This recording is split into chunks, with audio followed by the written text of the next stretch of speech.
How did Donnie got into entertainment industry? You know, I learned something from Donnie when he decided to enter showbiz. Ilan We taon? all learned. Ilan taon? 17, tagal na pala niya pinaplano. Ganun si Donnie. Pinoproseso niya na matagal bago siya magdesisyon. Nung 2 years, magto 2 years old na siya, hindi pa siya nagsasalita. We really thought he had a health condition. You know, and we wanted to show him to an expert already just to get opinions. Pero nung nag 2 years old siya, hindi pa namin siya nadadala. Ang unang bati ba naman sa akin? Hi, Dad. That was his first! How has, yun nga, being Maricel husband shaped you as a man? Donnie is a household name right now. How did it change the dynamics of your family? And then how did it also change Donnie? Parenting never ends. How do you adjust your kids as they grow older? This is Money Masters, where true stories spark real change. Chinky Tan, with over 6 million Facebook followers, 2.8 million YouTube subscribers, and 2.4 million TikTok fans, is now all out to share with you the most practical, simplest path to lasting wealth. And again, we have to listen to the kids because the kids know. Hindi, para tayong parents na, hindi, dapat ano ka. Ito problema, ito pangarap ko para sa'yo. Pangarap ko. Para sa'yo. Which sometimes means ito yung pangarap na hindi natupad sa buhay ko. So ikaw tutupad para sa akin. Oh my gosh. Repent, sabi ni Chingy. Ikaw, hindi yung sabi ko, nagsabi nun.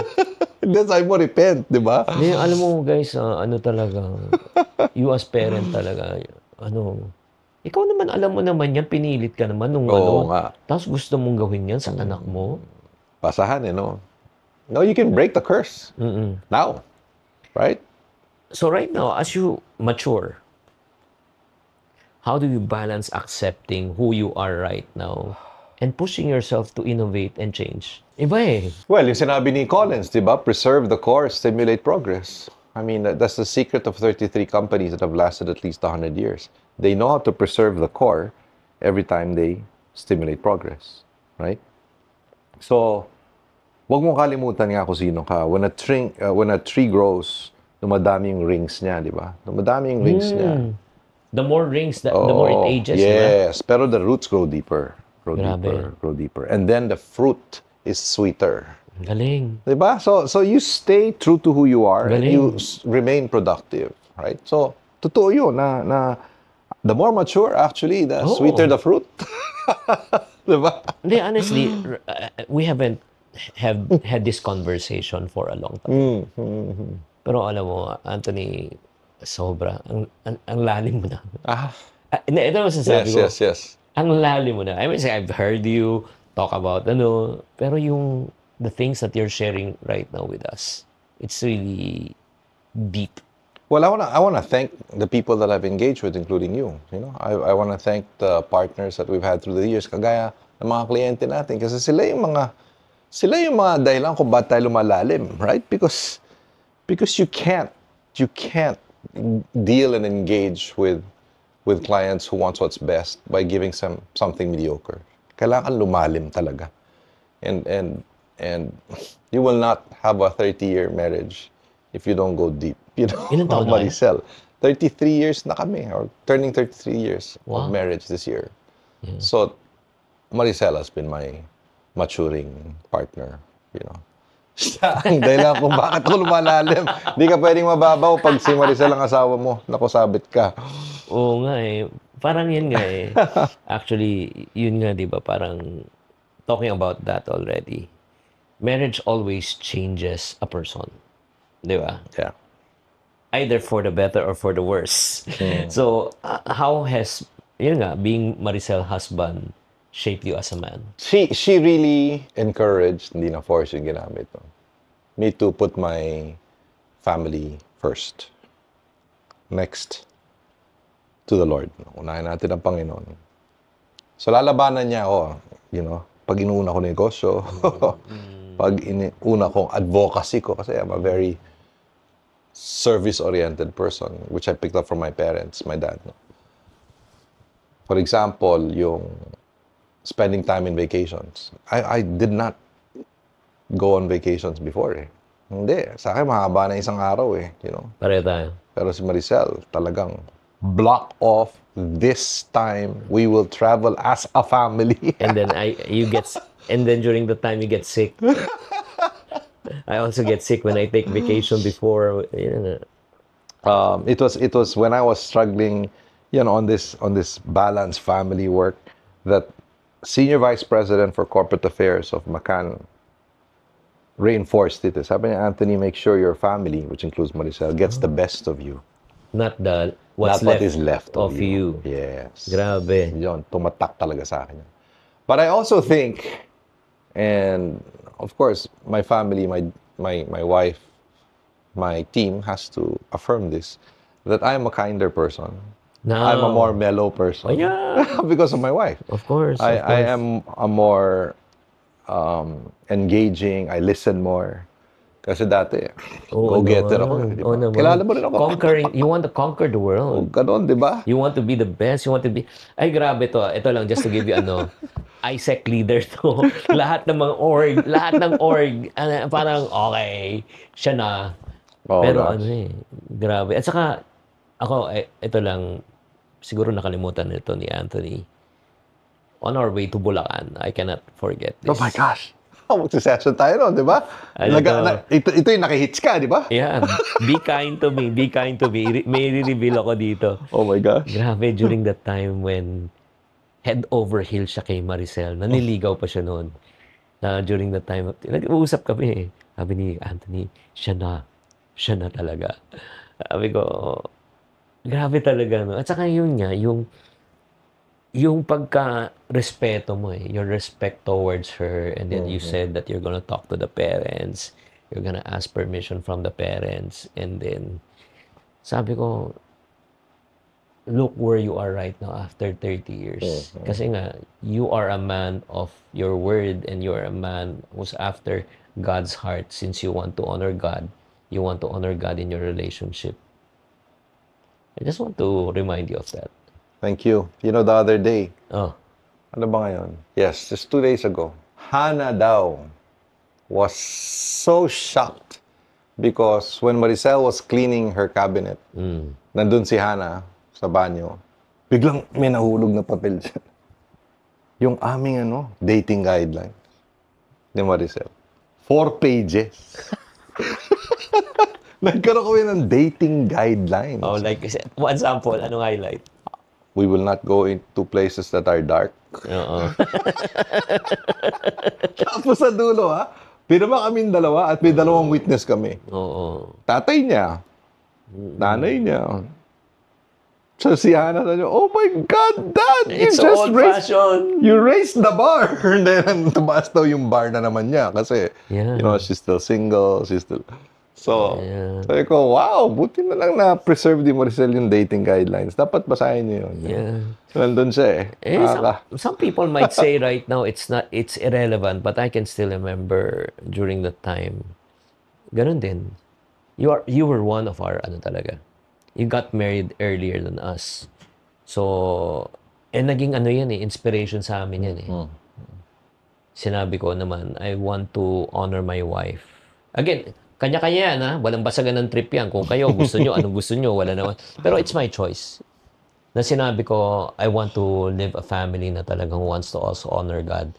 And we want to honor God within our relationship. And we made a commitment, me and my wife, that I want to kiss you is when the minister said, you may now kiss the bride. Wow. And that was October 23, 1999. Wow. Yeah, by the grace of God. Again, not my... Nagpigil ka, Oh, naman. Well, sa misis mo, madaling magpigil. Pero ikaw, pigil.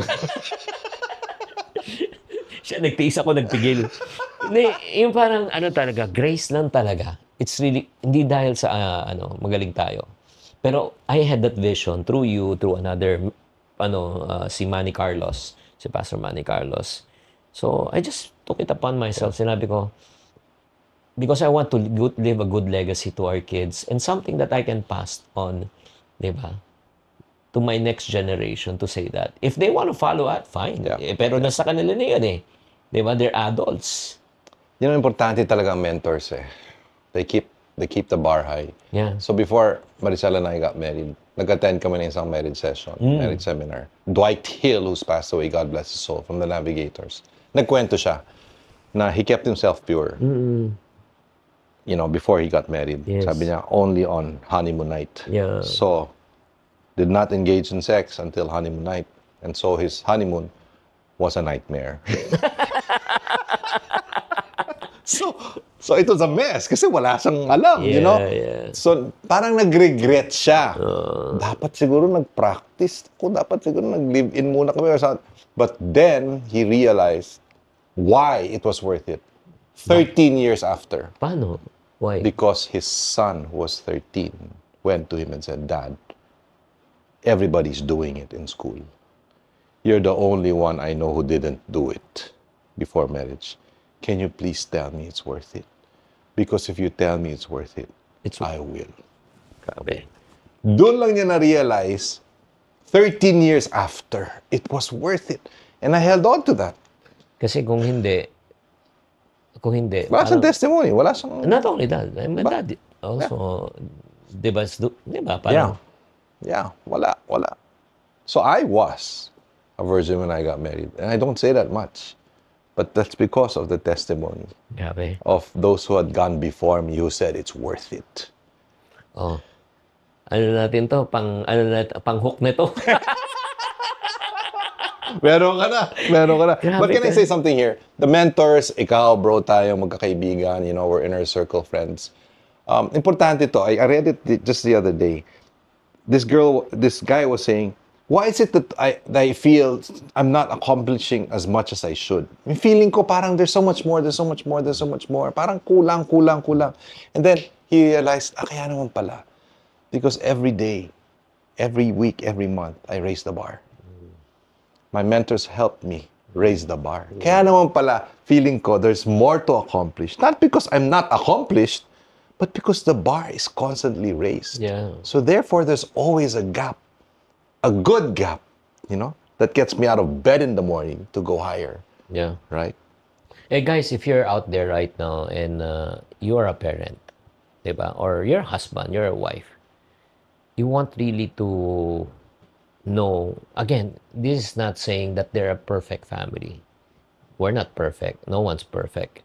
Pero yung in terms of you want to look for a model na talagang, template, o paano ba yung ano, Maricel and Anthony, I can really say, guys, we sought counsel from them when we were still single. And by the grace of God, yun nga, we were able to avoid a lot of mistakes because of them. And kung kayo, naghahanap din kayo, please do follow them. Please do follow their channel, their page. You wrote a book. Marriage is a marathon. Yes, Yeah. yes, that's available. Yeah. Online. Marriage is a marathon. And we have a podcast now. Same title. We just released that podcast 2 weeks ago. Yeah, galing. Marriage is a marathon. Pakinggan nyo, follow them at the podcast channel, Marriage is a Marathon. Ito yung isa pang concern, no? When you started marriage, when they start together. And as you have kids, minsan ang tendency, yung focus ng dalawa napupunta na sa kids, yung attention. Right? Right. Pero in reality, pag nag-ending, the kids will start their own family. Right. And kayong dalawa na lang matitira. Di ba? You know, when we would date and we had kids already, initially the kids didn't want, Dad, you're going out again. Dad, don't. You know, Mom, please stay home. They would prepare meals for us at home para lang we'll stay home. But then, when they saw us dating and we came back enjoying, they felt Mom and Dad are better people because they're dating. So nangyari, after a while, sila na yung get out of this house and date.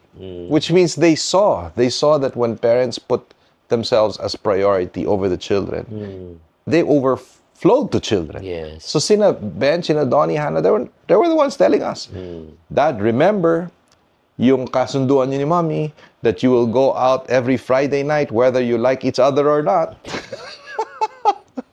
So to this day, that's something that we hold on to. Yeah, actually, yun nga, we still honor that. We learned it also from you guys. Never miss a date day. Every day naman kami, we called it Mandate. Mandate kayo. Yeah, yun nga, daming ginagawa. siya sa church involved in Sunday. So Monday is our day off. So we take our time together. Si Gary V, gano'n din, one day rin. Monday rin? Monday So night. for 26 years, by the grace of God. Kayo, 30 na. So ano yung parang siguro, it's up to you. Negosyong pangmatagalan at kumikitang pangkabuhayan ba ang gusto mo?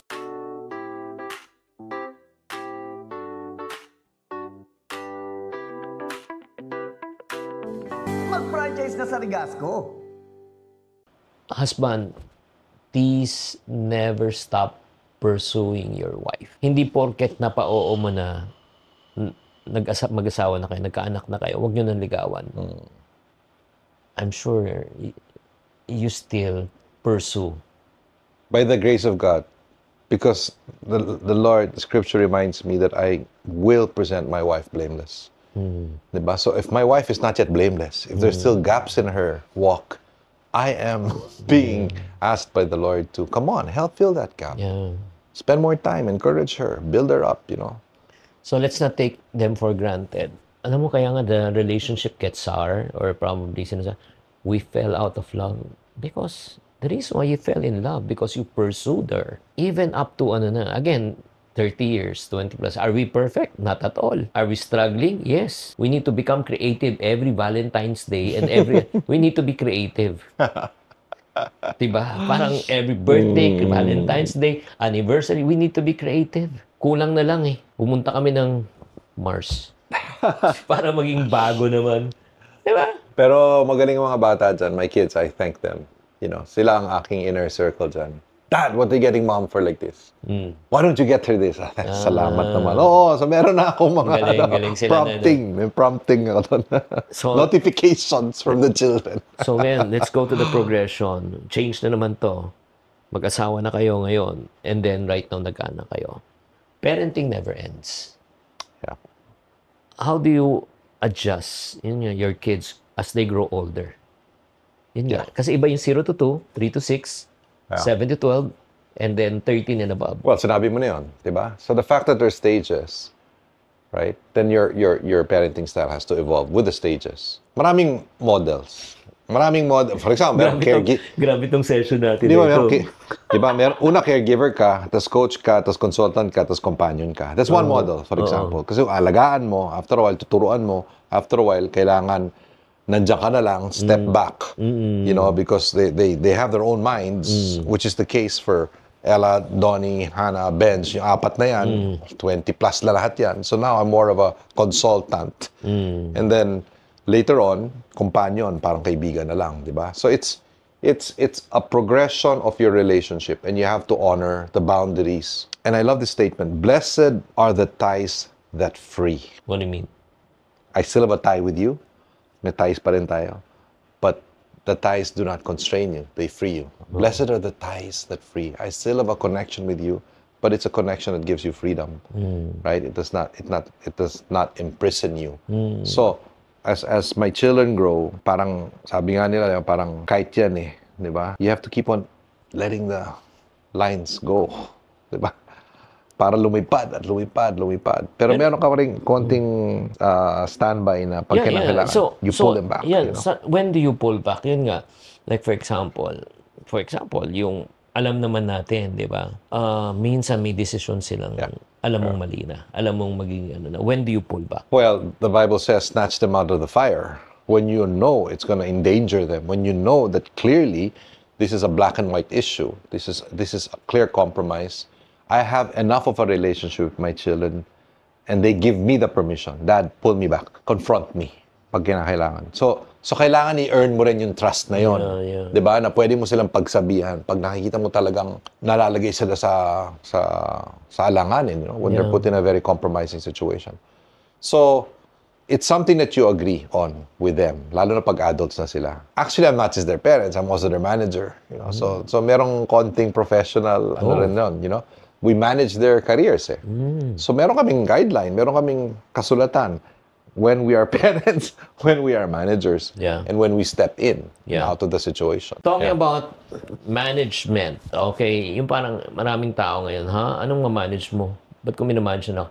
FYI, dati, Dati, pag pinakilala mo sila Hana, sila Donna, si Donnie, siya si Anthony Pangilinan, ang tatay ni Hana, ni Donnie. Pero ngayon, baliktad na, FYI. diba? Paano ka na Yeah, dati they were the children of Anthony and Maricel. Ngayon, And we are just the parents na lang of Donnie. Donnie Pangilinan. Oy, guys, kilala si Donnie? Umiikot lang ang mundo. Si Donnie, well, it so happened, siya lang po ang tatay. So, yun the shadow. So, how did Donnie got into, paano siya pumasok sa, entertainment industry? You know, I learned something from Donnie when he decided to enter showbiz. Ilan We taon? all learned.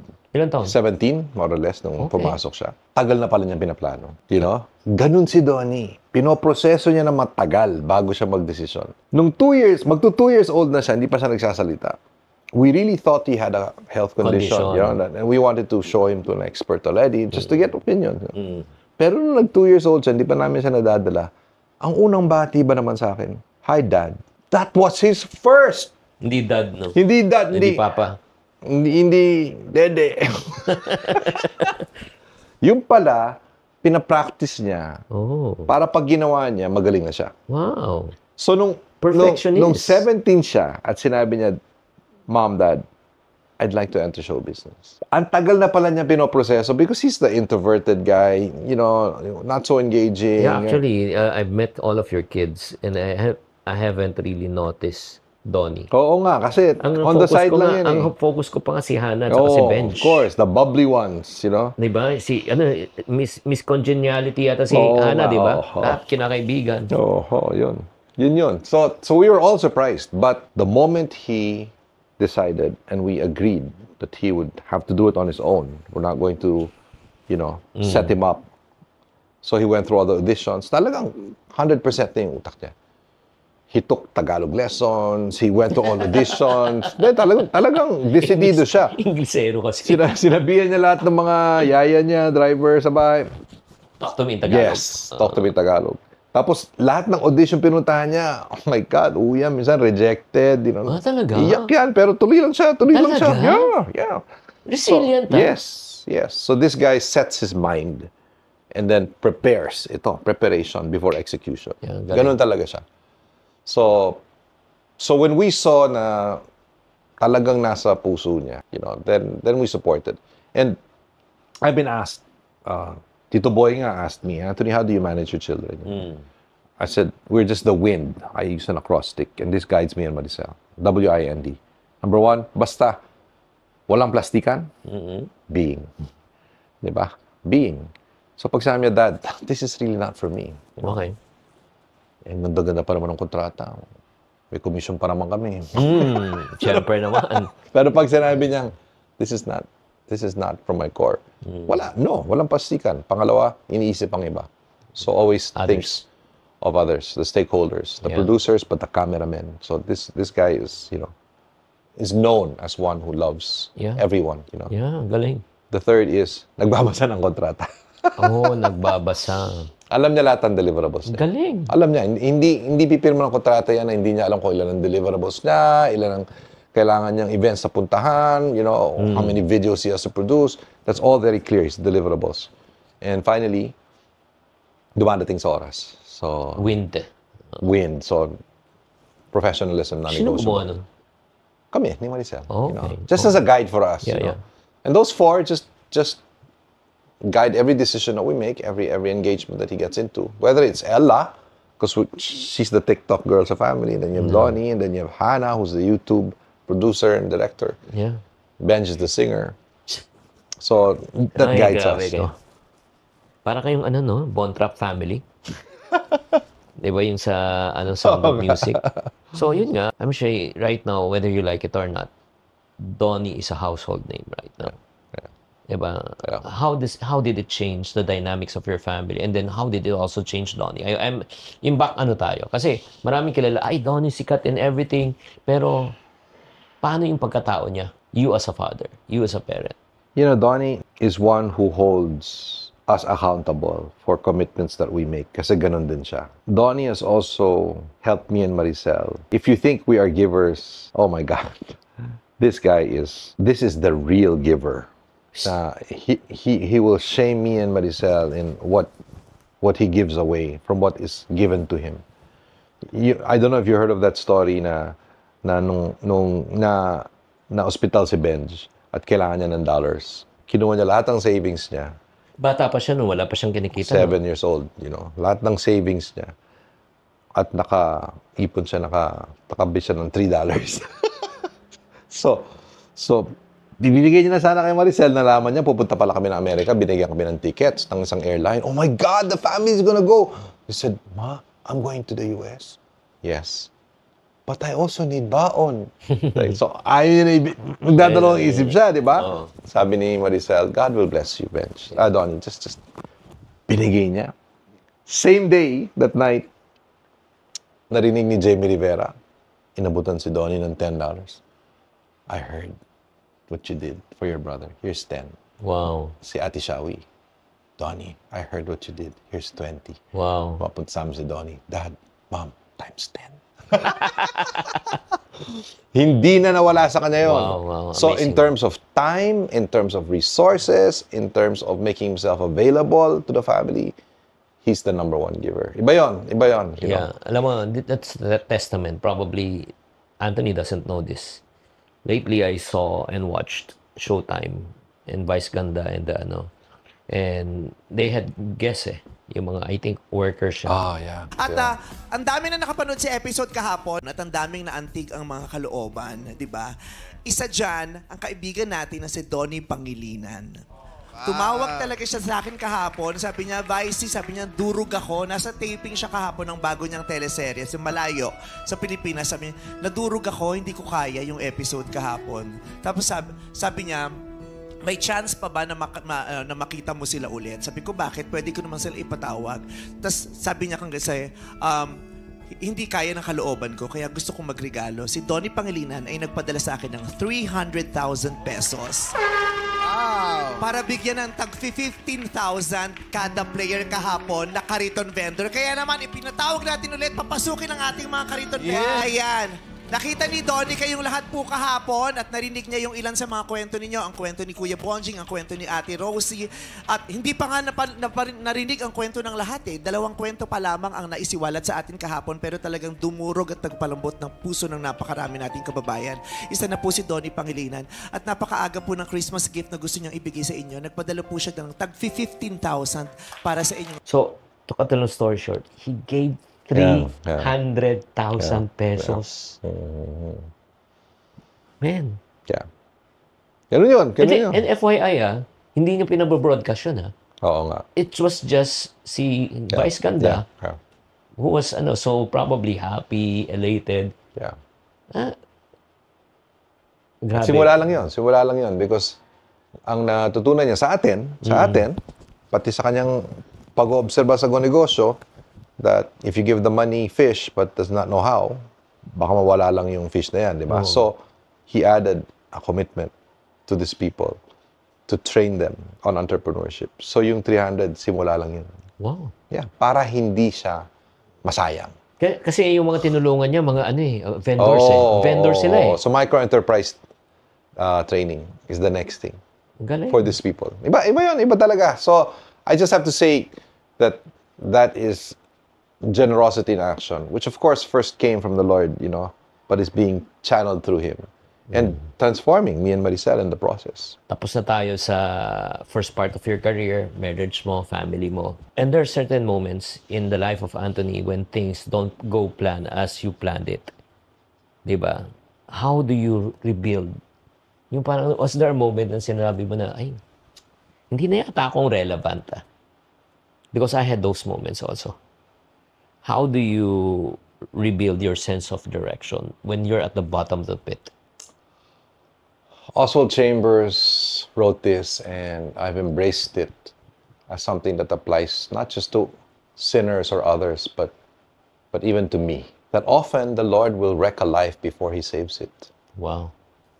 Minsan, idadaan ka niya talaga sa pagsubok bago ka niya talagang baguhin, And every time there is a major challenge or even failure in my life, nagkaroon na ako ng mindset. Okay, may bagong plano ang Diyos. Diba? Meron na naman siyang gustong i-accomplish sa buhay ko. So na-embrace ko na yon. John 16 yon, diba? That in this world you will have trouble. Hindi that you may, but I've overcome the world. So getting into trouble, I've learned, Chinky, it's not my choice. Sometimes kasalanan ko. But many times yung mga pagsubok at problema sa buhay ko, dumating sa akin eh. And my only choice is to go through trouble well. And how do I go through trouble well? By holding on to Him, by praying with Maricel, by not giving up, by giving hope to the people that I'm with na, come on, diba? Huwag tayong bibigay. That is going through trouble well. And so for me, I've learned that trouble is just part of the journey. Para ka nasa marathon.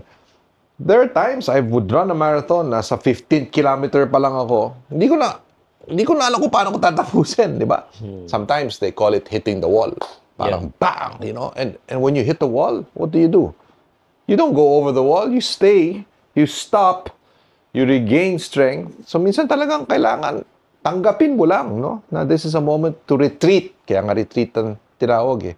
This is a moment to recreate. Kaya nga recreation eh. So, it's part of the journey. Yeah. Falling, failing, getting into trouble. Yeah. It's part of the journey. As a runner also, may sinasabi silang second wind.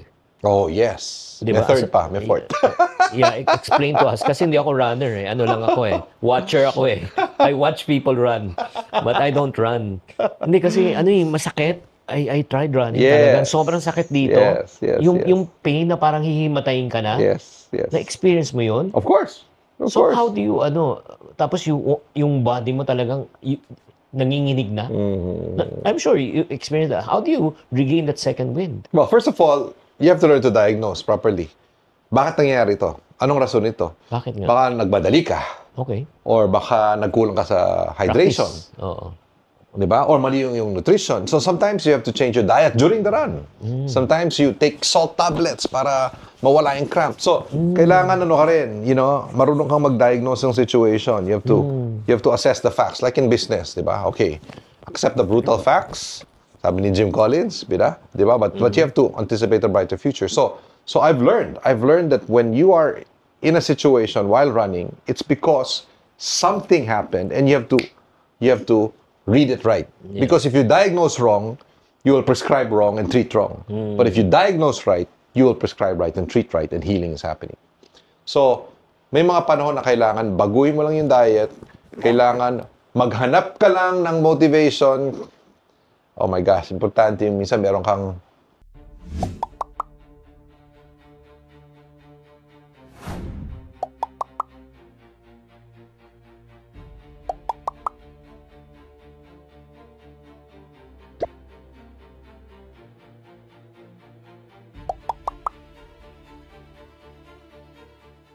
naka-Spotify eh, di ba?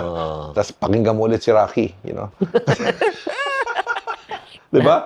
Or si Frank Forrest, I love his songs, Christian songs that remotivate you. Or sometimes it's somebody in the crowd who will say, "Go, Anthony! Yeah. Anthony Maricel, we're with you." Boom! Second wind ka ron, di ba? Okay. So you have to be ready to receive grace at any point during the race to finish it well. Yeah. So in other words, you need talagang hear from God, hear from people. Yes. You need really a community. Yeah. Hindi mo kaya. You cannot finish a marathon on your own. It's a community event. So, what role has thankfulness, gratitude played in helping you to move forward in big life changes? Well, the word grateful and appreciative. Alam mo to, sa finance, anything you are appreciative of, appreciates in value. Diba? So, when I appreciate and I'm grateful for what I have, suddenly, I'm richer as a person. Suddenly, nakikita ko, oh my God, yung halaga ng meron na ako. Diba? Every time you appreciate something, it appreciates in value. And you're more thankful. So, there is exponential growth. There is multiplication every time you're grateful. Diba? Nadadagdagan siya sa pagpapasalamat pa lang. Counting your blessings. Galing, no? In other words, parang sinasabi mo, focus on what you have rather than the things that you do not have. Exactly. Kung hanapin mo kasi mga bagay na wala, ang dami eh. At saka yung who you are, who you have become. Sinabi ni Larry Crabb, we are all twisted image bearers, right? I bear the image of God, but I'm twisted. And I live with people like you who are also twisted image bearers. But we are in the presence of an untwisted God. Siya lang naman ang hindi twisted eh. Yeah. And He is slowly making us straight. Yeah. Diba? And this is a prayer that I pray with my children every night na we deserve nothing. We deserve hell kung wala ang grasya ng Panginoon. yeah. So pag alam mo that you deserve nothing, you're thankful for everything, single thing. Yeah. Right? You don't feel entitled. Oo nga, hindi pwede. Ito mga kabataan, you know, are you more consumed with what you are entitled to or what you're responsible for? You know, that question should be asked by you every day of your life.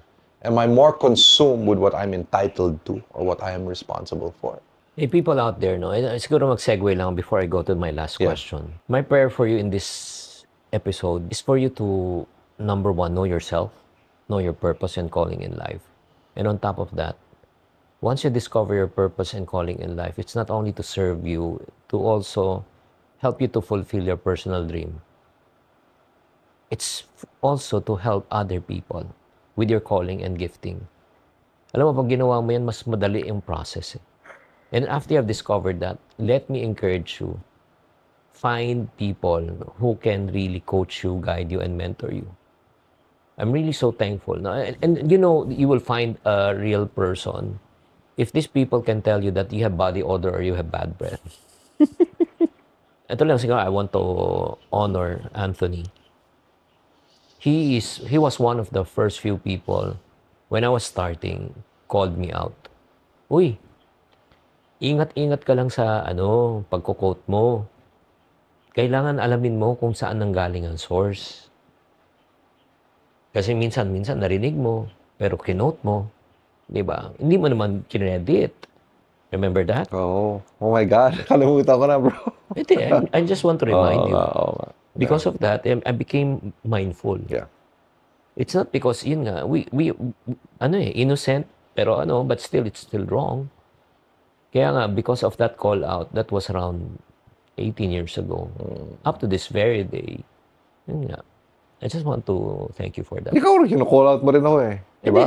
Ano naman eh. Si Chiki nagsabi sa akin, focus ka sa change. Ano kang ginagawa, just go for change and own it, diba? No one else does. Yeah. So yun, kunento ko sa buong team ko yun. Ano sabi nila? Exactly. They affirmed it. Including my kids who are masters in promo and marketing. So salamat. Thank you for that word, bro. Ano naman. Guys, ito lang. We're not saying that we are better than one another. The reality is this. Even if you are a coach and a mentor to others, but you also need coach and mentors. Because sometimes you're too close to the tree, you hug the tree, you don't see the forest. Reality yan sa buhay eh. Mabilis magbigay ng advice sa ibang tao. Pero napakahirap payuhan mo yung sarili mo pag nasa pareho kang sitwasyon. So finally, ito na. What's one thing you can tell someone who's afraid of change right now? Well, you will change. Tatanda ka whether you like it or not. It's gonna happen. Might as well change for the good. Yung Kaizen, di ba? Kai is change, Zen is good. Imbis nga yung sinabi natin, wag yung Kai ka, which is bad change in Napilitan Japanese. ka lang, wala kang choice. Di ba? Movement without meaning. So, together with Chinky, thank you for this program. And with other mentors and other inputs that can transform you, let us all go for good change in our lives.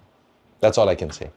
If you could go back to talk to your younger self, yung major turning point, what would you say? Tatanda ka rin, Anthony. Yan ang sasabihin ko. No, I will say that it's gonna go fast. And so, give your best shot every day. And when you make those mistakes, know that they will work for you, not against you. And you are being guided by a higher force that wants what is best for you. So thou shalt not fear. How do you want Thou people? shalt not fear. How do you want people to remember you handled change, especially through the hardest season? How do you want people to remember you? First of all, I don't want them to remember me. Through the hardest seasons of my life, I pray that they will see the God who saw me through. Wow. Right? It's hindi si Anthony yun. Magaling. Diyos ang gumalaw sa Galing. buhay niya nun. Galing. Diba? Klarong-klaro yun. Then, pag nangyari yun, amen. Diba? God's purpose was fulfilled in my generation, in my life. Okay. Sige, fast talk tayo to close Oh my this. God, fast talk. Oo. Meron. Tito Boy pala to. Oh, Tito Okay. Boy, Abunda style, di ba? Para ano naman, to give honor to the, syempre, the king of Okay. talk shows. King of talk. Oo. So, change or stay the same? Change. Comfort zone, challenge zone. Challenge. Kaya ako nandito. Challenge pumunta dito sa Antipolo. Talk it out or pray it out? Pray it out. Anytime. Plan ahead or go with the flow? Plan the flow. Fear, Seriously. Fear or faith? Faith anytime. But fear the right person. Yeah. Right? Fear him and what will go against you if you don't live by faith. Yeah. Always new beginnings. Preserve the course, stimulate progress. Ibig sabihin, sabay. Nako, mahirap sagutin to. Donnie's concert or Maricel's movie night? Kung anong gusto nila. Kung anong gusto ni Donnie, kung anong gusto ni Maricel, silang masusunod. Speak to inspire or listen to learn? Same time, listen first before you speak. I think it's a question of process. Yeah, you can never give what you do not have. Amazing, Anthony. Thank you so much. Salamat, Chinky. God bless you. I was changed. I know, no, you know Even what? this past di ba, kasi actually, ganito yan eh. When he messaged me, anong pag-uusapan natin? Sabi ko, our goal is just to fulfill God's calling in this broadcast. And not only that, if you notice, guys, this entire episode is all about change. Diba? Change in the season of the life of Anthony, change in the season when he got married, change in the season when he was raising his children, change in the season when it's his profession and career. And I do believe all of us, we will experience those seasons. And I hope that you have learned from this. But before I let you go, it's a challenge naman natin kasi challenge is change and change is challenge. The challenge natin sa 60,000 ipon challenge, si Anthony, kakasa ka ba? O, eto. Si Anthony ba nag-iipon? Siyempre. Ito. 60K ipon challenge. Alam mo na ba to? Hindi. O, ito. Papaliwanag ko sa iyo. Oh my gosh. Ano yan? Start ka sa 20 pesos. Okay. Okay? And then, kunyari, if you have 220s from after you go out of the day, may loose pocket change ka, put the 220s, just put two, parang shades. Yeah. And then put the coin here and the paper bill here. Okay. Bibilugan mo lang. Yes. And then after na fulfill mo na yung 20, the next challenge 50, 100. Wow. It's just like tic-tac-toe. Kakasa 60 dyan, 60,000. Wow. Di ba parang game lang Amen, siya? Amen. Challenge mo yung kids mo. Yeah. Di ba? Saving for what? Don't, di ba? And then time date, start date, Alam mo tong na ito, people laugh at this box. Box lang yan. No, this is a smart box. Yeah. Why? Specific. Measurable. Measurable. Achievable. Yes, 20. yes. Readable. Ayos. Time-bounded. Di ba? Galing. Kaya nga, this works. Sige. This for you. Okay. And then probably kung di mo alam kung paano ka mag-iipon, ito naman, everyday. Pwede bang Smart Maya saka Gcash ko na lang? Ito naman, tapos? ito. This is fun. Ipon cards. Ipon cards naman to. Pick a card every day. Okay. Then, look. What's your address challenge? Kung ano ang numerical address ng bahay nyo, yun ang halagang ihuhulog mo sa ipon box. Ano number mo? 0. 11. 11 pesos lang. Okay, so ilalagay mo yung 11 saan? Dito. Paano ko malalaman ngayon? Hindi, ilagay mo sa 20. Okay. 20 is the minimum, right? Okay. One more. Para isa pang Isa pa. Para... Wow! Ano yan? Okay, ask for money from Chinky. Hindi ba? Totoo ba? Triple your waistline challenge! Yeah. Ano nagbabukas nga ako eh. Ano ang waistline mo? 33. 33 times 3, di 100. Oh, Di 100 lalagay mo dyan. Oh my gosh. So, bawat every day, get one challenge, di ba? Magastos pala yung cards na Hindi, yan. alam mo, ang maganda nga, you put this sa may table with your kids. Every day, they get one. Di ba? Okay. A family that epons together. Stays together. Asenso together. Wow, Di I ba? love it. Thank you. Yeah. So, All right. So, sige. That's yours already. Nasama na ako sa challenge mo. Thank you. Thank you very much. Oh, Anthony, please invite them. Where they can invite you, companies, or if not, I'm sure ang dami kasi mga Yes. HR people watching this. Well, I'm on LinkedIn. We're also on Facebook and Instagram. BusinessWorks is the company that I work with, but we also have a foundation. So we do speak, pro bono to different institutions that are underprivileged. So you can find us on social media. Also, the YouTube channel of MediaWorks, nandun po yung Marriage is a Marathon. We're also on Instagram and Spotify. So we're here.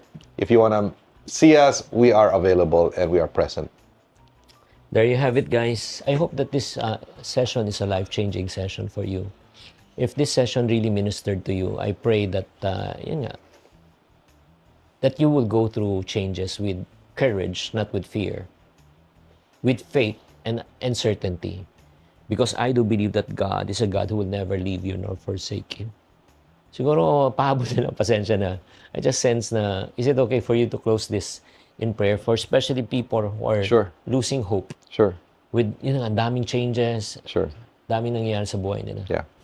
Lord, maraming salamat. Thank you for this opportunity to learn, because I have learned as well. Lord, all of us have been given the opportunity to learn even more. Lord, if we've learned and been reminded that you love us, we want to thank you that you have what's best for us in mind. But Lord, obvious naman na may gap, and there have been times that we have stepped aside, and Lord, this is an opportunity that I would like to take with my brother and with everybody watching to go back into the right path, to seek your forgiveness for all our compromises, lahat po ng aming naging kasalanan sa buhay, and to receive your mercy and your grace. Lord, you died for each one of us to give us life again, and that is what we want, to come alive again. So we receive the gift of eternal life in Christ right now in the name of Jesus. And not only do we receive the gift, Lord, we receive your Spirit, a Spirit that will give us once again love, joy, peace, patience, kindness, goodness, faith, gentleness, and self-control, which we desperately need right now. Thank you, Lord, that as you gift us, Lord, you promise a better tomorrow for each one of us. Lord, you are transforming us from within. Maraming salamat po for the change that we will see, not because we are good, but because you are great. Thank you for this time. Thank you for this program. In Jesus' name we pray. Amen. Salamat po, Panginoon. Thank you, Jesus. Thank you, Thank Anthony. you. Thank you. God gives grace to the humble and He opposes the proud. And I pray na huwag kang magbago dahil kailangan mo. Magbago ka dahil gusto mo. And Lord, thank you again, mga kaiponaryo. Yes, Blackie? May pahabol si Blackie. Okay, so guys, if you like this episode, do me a favor. Number 1, subscribe to this channel. Number 2, favor, please also follow them at their channel. Support them also with what they're doing. And tatandaan, as I always say, ano ba sinasabi ko parati? Tamang karunungan, tamang disiplina po ang susi sa pagyaman. Na dapat pala, ang perang ginagastos mo ay yung kaanak-anakan ng pera mo. Kung pwede ngang kaapu-apuhan ng pera mo. It's not how much you earn. It's not how much money you make. It's how smart you are with the money that you receive. It's how good you are at resisting temptation to spend. And it's how good you are in keeping the money that you earn. Diba? So pwede nga pala talaga na kahit ikaw yung pinakamababa yung posisyon, pero ikaw ang pinakamayaman. When you give people, obviously maganda tumulong. But if makapunta ka sa too much, even sa kids, no, na tapos na lahat-lahat, binibigyan mo. What we thought was beneficial, harmful pala. Research to, by data, na napipilay pala yan, na kapag tinulungan mo ang taong perfectly capable, kaya niya naman, nagbigay ka. Instead of doing good, you might be doing harm. Do not prepare the road for your children. Prepare your children for the road. Dumaan ka sa tamang proseso, magsimula ka ng maliit para kahit mali yung proseso mo, kahit mali yung desisyon mo, hindi masyado masakit at kaya mo sumubok uli. At naniniwala ako, kakampi mo ang law of averages. Meaning, the more you try, the more chances of winning ka. Ang taong gustong mag-skip ng proseso, usually ang naloloko. Because with process, yes, it comes with pain. Yeah. But remember, pain also gives you learning. Repetition will always beat magnitude. Ulitin ko yun. Repetition beats magnitude. If you miss that chance, when is the best chance now? When is the best time now? Kailan ang pinakamagandang panahon para masimulan yang pangarap na matagal mo nang hinindian? Ngayon. Gawin mo na ngayon.